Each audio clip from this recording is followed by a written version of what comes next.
This is Business AM. Thank you very much for being part and parcel of our show this morning. Let's talk about a very important aspect as pertains what the COVID-19 pandemic has done to the economy, job losses, and the migration online. Which therefore begs the question, is staffing also moving online? And if it hasn't, why hasn't it done that so far? And what has been making it stay here? All right, this morning, we're going to talk about the future of jobs. I mean, the job losses occasioned by the COVID-19 pandemic. And to help us understand this area well, we are joined by a lady in the studio. Her name is Sophy Mwale. She is the CEO of Emploi. Fantastic. Sophy, how are you doing? Fine, thank you. Welcome to Metropol Television. Thank you. Thank you for having me. Anytime. All right. I just want to start with an overview of Emploi before we can actually get to talk about the future of staffing this morning. Thank you. Well, Emploi is a talent marketplace. Basically, it's a marketplace that's driven by a smart recruitment and talent management engine. Yes. Specifically targeted for SMEs. And Emploi is more than that, because the marketplace also provides job seekers with technology tools, plus also access to expert career professionals. Yes. Who can just help them advance their careers. Yes. Fantastic. I want to go back to exactly what made you say, I need to start Emploi. What is this space in the market that you saw, and then you said this one needs to be filled? Okay. Incidentally, the idea to start Emploi came just as I had started a different business. Yes. And I think I was having a deep challenge getting someone to just work as an office assistant. So from my networks and also advertising on job boards, I wasn't really getting much help. And that's what made me, it was kind of strange because, you know, there's a lot of unemployment on this continent. Yeah, isn't it? But you're trying to get somebody, but you just can't seem to get the right one. Exactly, exactly. So I think it was a moment of reflection for me. Yes. And I had also had a lot of experience in the recruitment space. I'd worked with the largest job board in the country, and I had also consulted for a number of HR companies. So with that knowledge, I got to reflect and realize that, yes, there's a number of solutions, but there is no single point that makes it very easy for a small organization to just carry out its entire HR and talent management platform value chain, at one platform. Yes. And that's how the idea for Emploi came about. Fantastic. Interesting that it started from a challenge, and then you said, no, I gotta fill this area. Yeah. So how has been the access, or has been the I would say the adoption employee so far? Are SMEs realizing the need or the space you're trying to push to them? Actually, they are. We got into a market that had a very real problem, a very real challenge. Yes. In terms of adoption, we have half of SMEs are managed, the recruitment or HR is managed by a HR manager. Yes. But then there's another half where the owner managers handle everything.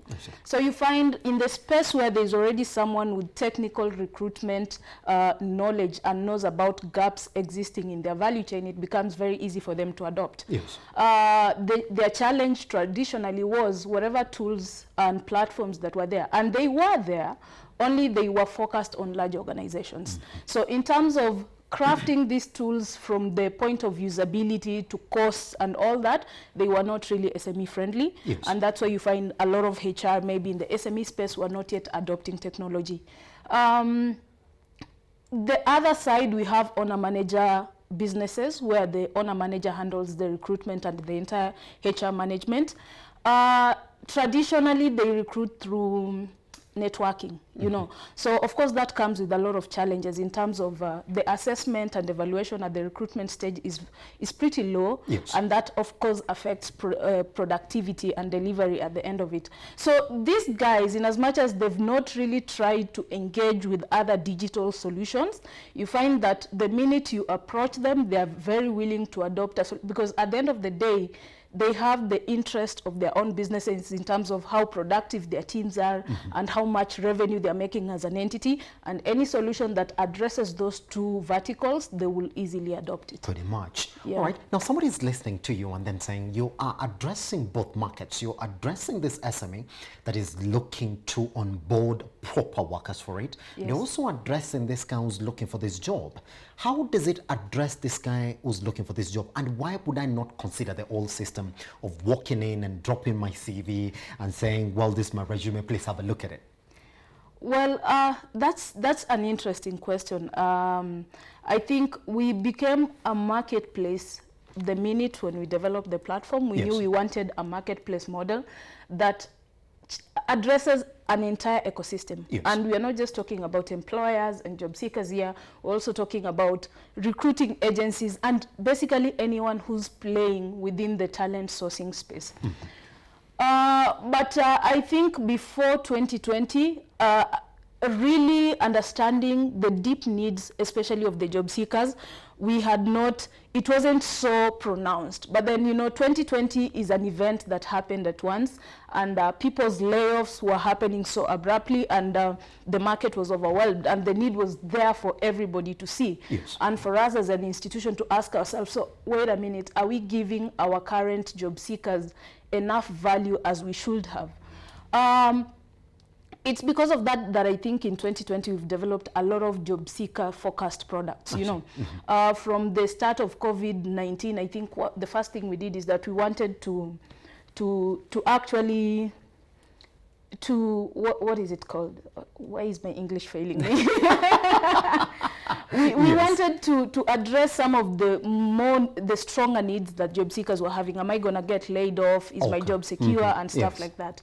So what we did, we ran what we called an information series. So basically it was a series of blogs and webinars where we'll have discussions with job seekers on our platform and just get to understand their needs and call in experts, to talk to them and address all the areas of concerns that they had. Yes. So from there, we realized one of the biggest challenges is that they don't understand how they need to portray and present themselves to potential employers. I mean, they're playing in this space where you really can see there's something wrong you're doing because people keep rejecting your CV or whatever, but you really don't know what it is. Yes. You go online and the advice that is there online, number one, it's usually foreign. So we don't have a strong culture of writing. It's not market-based, exactly, isn't it? Yes, exactly. yes. Number two, it's super confusing. There is no quality assurance online. Anybody can wake up and give advice, Pretty much. So people are pretty confused out there. Yes. So after the webinars, one thing we launched was actually a free CV review exercise. So we have this very large network of expert career professionals, and we said, okay, so let's tap into this. Are you guys able to issue free CV reviews to anybody who requests it? So that is live on our website. What else? So from there is whereby we opened other services like career coaching and exclusive placement services, just to help job seekers interact one-on-one with experts and get to understand what they can do better. And I think it's really worked well. I think we're getting around more than 85% success rate. You find that someone who either interacted with one of our professionals, either at the CV editing or at the exclusive coaching phase, they actually got an interview or landed a job. We know that because we also do very intense follow-up on clients post-service. I see. Yes. Yes. So just to cut you short, so that I just want to move to the areas now where somebody is listening to you. We mentioned that this is way better than walking into an office and dropping your CV and trying to sell yourself. How does the job matching work? How do I get rated on Employee? What is going to make me stand out from all the other people that would want to use that marketplace? Okay, so basically Employee, for us to achieve the kind of super intuition we wanted the system to have, whereby it can make decisions even better than a human being, we had to incorporate artificial intelligence. So what we are doing, what Employee is doing differently in terms of our assessment is that we go beyond the usual education and experience form of assessment. And you see that's what's prevalent in the marketplace. And that's what the younger graduates always complain about. Like, people want to hire us as long as we have experience, how are we going to get this experience? Exactly. Yes. So what Emploi did is that as we were designing it, we went beyond education and experience. Just because you've never gotten an opportunity to work as a presenter doesn't mean you can't be an awesome presenter, okay? Yes. So how do we judge that? We incorporate pre-employment assessments, so that is psychometric and aptitude tests. We also incorporate like feedback from previous employers or any other interviews that you've undertaken. And all these now, plus your education and experience and any social work you've done and all that, is run through the engine, and it gives you a score. Yes. So you find it's a very robust score. Interesting. Yes. Can sort of paint a picture of exactly who you're onboarding or you went to onboard. Even before you interview them. Even before you interview them. Exactly. All right. I'm getting you. So are you saying that the success of a digital system entirely depends on the HR policy of a company, that your business right now, Emploi, and any other digital service that might be up there, pretty much would depend on the key decisions that the HR managers are making in these companies? And so what would you say is the culture of the HR managers in Kenya? Are they adopting digital ways of onboarding employees? Yeah, sure. I mean, HR managers tend to be very well informed. Yes. I mean, they use platforms that are where they interact with other HR people. They have a very robust networking system through IHRM, and they use tools like LinkedIn pretty well. So yes. I would say HR managers are pretty informed, and they're pretty adoptive, because have you found yourself where you're trying to sort of convince a HR manager just to use your platform? Yes, you will. You will, but this is why you do. Yeah. Okay, you don't convince them because they don't believe in digital technology. You may have to convince them because someone else came before you and they didn't do a good job. Okay, so how are you different? So I think that is the key thing that you have to work on. Yeah. All right, talk to me. There's something very important that you mentioned. Yeah. That, and I know you are in this field, you've done a lot of consulting, that a HR manager probably is going to take 20 seconds on your CV. At most. Yes, I was going to say that. Yes. At most. Yes. So what is this? I mean, you've come in and then you've said, because they only take 20 seconds to look at your CV, we're giving you a solution that's going to make you stand out. How true is it that, well, you might write a very good CV, but it's going to only get looked at for only 20 seconds? And what is Emploi doing different that's going to now say, well, even if they're going to look at you for only 20 seconds, they will see you for who you are? Exactly. So, like, it's true, HR people take way less time. Yes. The reason behind that is that there is a lot of CVs that come in, and you have to go through a lot. To get like 10 or 20, you have to go through 100 or 200. So you really don't have a lot of time. Any job seeker has to put a lot of work in sharpening the axe. You remember the famous quote of sharpening the axe and cutting down the tree? So there's a lot of preparation that comes in before you even start applying for jobs. Yes. And I think our tools are there to help you understand, like, in which areas do you specifically need to prepare. Yes. People are as diverse as the sands of the ocean. You know, your preparation cannot be mine, cannot be his, okay? So our tools and our expert consultants will help you to see, like, where exactly do you need to prepare? Where will you have more impact? Someone else may need to deliver impact with their education, someone else with their work experience, yes, someone else with their personality, and you need a system that's able to tell you that beforehand. Yes, yes, pretty much. Yeah. All right, now let's talk about exactly what is happening here locally. Now, we're looking at reports even from the labor docket where we are talking about 1.5 million jobs lost so far as a result of the COVID-19 pandemic. Why is this conversation about the future of jobs in the country more important now than ever? Do you think that COVID-19 is forcing the shifts online, whether you like it or not? They are calling it the accelerated future of work brought yes, about by COVID-19. Yes. So whatever is happening was already predicted it will happen. Yes. It was going to be brought about mostly by increased adoption of technology and artificial intelligence specifically.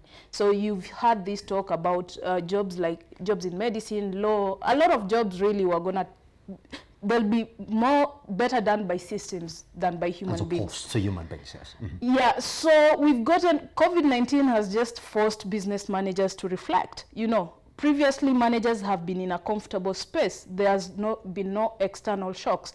But right now, business managers, even locally here, have to reflect and ask themselves, do we really need an extra person doing so and so? Is there a simpler technology you can take for that in HR, for example? Is there a role that we can assign someone else within the organization? So that's what has happened. I think what needs to happen is that organizations, as they realign themselves and their workforces, they need to look at how they are handling, especially the workforce that they feel like they need to shed off. You know, how much support are you giving these particular guys in terms of helping them progress to the next level? Yes. Employees on their part also need to understand that this is the time to really understand their skill sets and see how they can realign them or build on what they already know. Yes. So I think that's the future that we have. It's already here with us. It's come so abruptly with no warnings, but that's what we all have to do. Pretty much. Yeah. So somebody who has lost their job right now during this COVID-19 pandemic, would you therefore advise them that the best place to go to right now is on a digital staffing platform like Emploi, and why? Yes, it's just okay, I may be biased, but yes, yeah, they just need to come to Emploi, yes, not on, on any other platform, isn't it? Yes. Okay, why yes, we say that is because we also believe we are the only digital platform that's providing comprehensive placement support to job seekers. We know of other platforms that provide maybe a bit of training and all that, yes, but I think Emploi is the first platform that's coming that's looking at the getting hired interface. Yes. So I'm already here now, I'm jobless now today, what do I need to do? Yes. So Emploi will be able to really handle or support you whichever way that's possible. Yes, everybody else needs to work more through digital platforms. I doubt there is still a lot of what you are calling the walking in with CV and yes, all that still yes, happening. Maybe in a small number of companies, but most of the organization, if you want to interact with them, if you want to impress upon their HR managers, you need to use a digital system. Be online. Exactly. You have interacted with a lot of SMEs because actually Emploi is also directly targeted to give them that staffing solution. Yeah.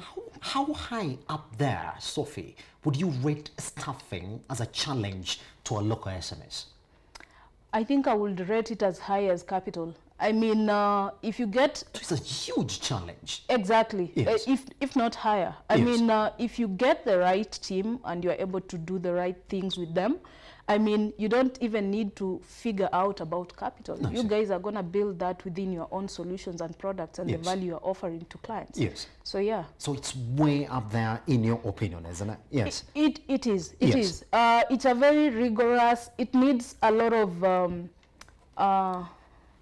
it's a lot of moving parts. You know, selecting the right person to work with is like selecting the right partner. Yes. It's a lot of moving parts. You don't just go with someone like on a date and you sit down and you have coffee and you're like, oh, this is the one, I'm settling down. So hiring traditionally has happened also that way. Yes. Your friend has sent you someone and you're like, I'm going to hire them.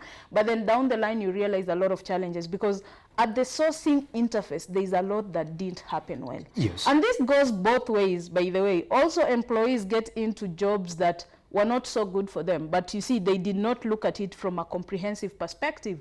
What is that organization's culture? Just beyond pay, what is their culture? You know, is that a place where I'll grow, where I'll be supported, where people will be understanding? People don't look at all these things because the human mind, and that's why we need technology for this, the human mind is pretty unidirectional, you know. Yes. If I sit with you for a sales interview, I like the way you talk, something about you just rings right with me. And then I'm going to take you up for that job, but I don't know how you work in teams, you know, how do you perform under pressure, all those other things I do not know. And those things also affect your performance. Pretty much. Yes. All right. So I was looking at some research that was done by the United Nations. They're saying that payroll funding for digital staffing platforms is a big challenge now, especially when you compare emerging markets like Kenya, where we're trying to be a mid-income economy by 2030. How have you navigated that, Sophy, with the employee? And do you think that we're getting to that level where the companies around us are fully aware of that value chain that you're bringing into their staffing that is going to support your payroll by the end of the day? Okay, so that's interesting. I think probably the research was focusing more on recruitment agencies, yes, as opposed to like digital platforms. So this is what I know about recruitment agencies. Yes. They pretty much fall within the SME space themselves. Yes. Yeah, and they face the challenges that we were talking about, the budgetary challenges and all that. The challenge they face is that HR firms do a lot of recruitments for a lot of people, but then they are still very manual in their own processes. I mean, yeah, they can't build technology per se because that's not their core business, but there's a lot of work that they do using actual hands that will be done through a platform. The mundane work like shortlisting and all that, yes, will be done through a platform and will heavily ease their payroll burden, you know. So for us, we know the reason as to why locally HR firms' adoption of technology has been low also has been because like I said, the solutions that have been there in the market have been targeting large organizations, yes, you know, like Safaricom and the rest. So you find that also HR companies, small companies, maybe 10 to 20 people, heads, they really can't afford these platforms, especially if you consider how much recruitment they have to do in a month. It's for this reason that we as Emploi, we thought the best way to work with HR firms is to work with them as partners as opposed to as clients.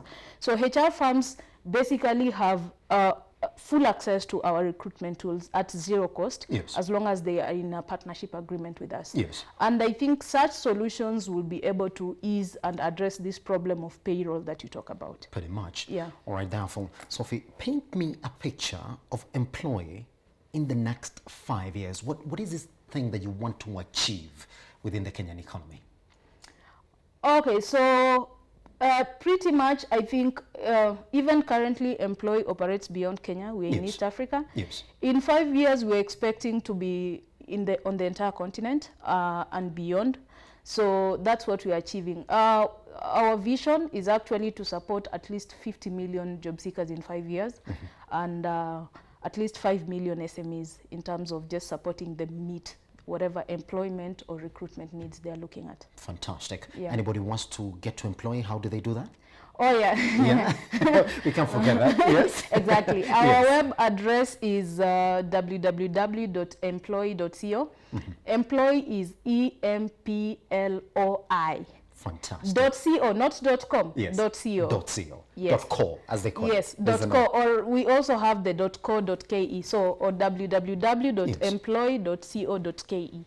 Yeah. All right. Now, finally, Sophy, we gotta do this. You're in the market. You have some little technical know-how, a lot of technical know-how. I don't know why I'm saying little. To that person who has lost their job now, you being in this staffing section, what would be your best advice? You woke up this morning, you have that letter, we don't need you anymore because of the COVID-19 pandemic. How does this person start to attract potential employers now after losing their job? Well, yeah, that's a good question, really good question. And especially right now, I think the people who are mostly challenged are mid-level professionals. This is why I say this. I mean, entry-level professionals. You've just left campus or you've been in the job market for a year or less. You're still very malleable, you know. You can go into online writing and online work and all that. There's a lot that you can do. I was laughing with my team the other day and I was telling them, you can even go back home, you know. Some of them, you know, just, I'm jobless, mom, yeah, I'm here. But you see, you find someone who has been in the job market for 5 years or more. Yes. Yeah, they've already walked that career path. They simply just can't get into something else, you know. Whatever opportunities may be there may not be able to pay enough to cover their needs. They have children and obligations and all that. What I'm thinking, the best thing for mid-level to senior professionals to do at this point, yes, is actually go into a self-evaluation model. I don't know if I'm able to break that down here. Like, okay, so I know this is who I am, but what else can I be? Yes. Okay? Yes. I've been a salesperson, but can I also be an admin person? You know, what shows that I can be an admin person? How do I convince the other person that I've never been an admin person, but I can do admin work? Okay? Yes. Once you come up with that and you're able to outline all that, put it down on paper. So what opportunities in admin are there? You know, yes, the market has really shed off a lot of people, but also the market is still absorbing people. Right now, I think employers got into that shock at around March, April, May. And then in June, they realized, oh my God, if we stay in shock forever, we are going to die. So employers are also resuming processes, albeit at a smaller pace. Yes. So what value can you offer these employers who are resuming work? What we think will also work for these guys, as they're still looking for major or better employment, is to look for part-time employment opportunities.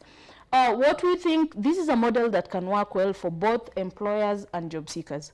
So we are at a time where employers have had to shed off a majority of their teams, but then after 1 or 2 months, they realize there is still more work that my current team cannot fulfill. So is a part-time model gonna work for them? So we were doing a research just last week, and we even ran a blog on it on our site, and we think our finding was a part-time model of engagement will benefit these senior professionals, mid-level professionals. Maybe you are earning 200,000 elsewhere. There is no SME that can pay you 200,000 right now. Yes. Okay, maybe there is. Yes. Who knows? But yes. what you can do is, what if you could break down your time, find an SME that you could offer value to, maybe instead of 5 days a week, 1 day a week, and then they pay you maybe 50,000, you know, and then find 2 or 3 SMEs to do this with. I know the roles like accounting and marketing, these are roles that employers have traditionally struggled with the need to find a good guy, but they don't have the payroll. If they get a really good guy who can give them even 20% of their time within their budget, that is going to work. Pretty much. Yeah. Sophie, it has been interesting having this conversation with you this morning. Thank you. All right, that is Sophy Mwale, the CEO Employee. Now, you do know what to do, employee.co. If you really want to learn more about what they can offer to you as an individual and as a business within East Africa. My name is Simba. Elijah Charles Kiaget. Let's take that break. Once we come back, our economic review.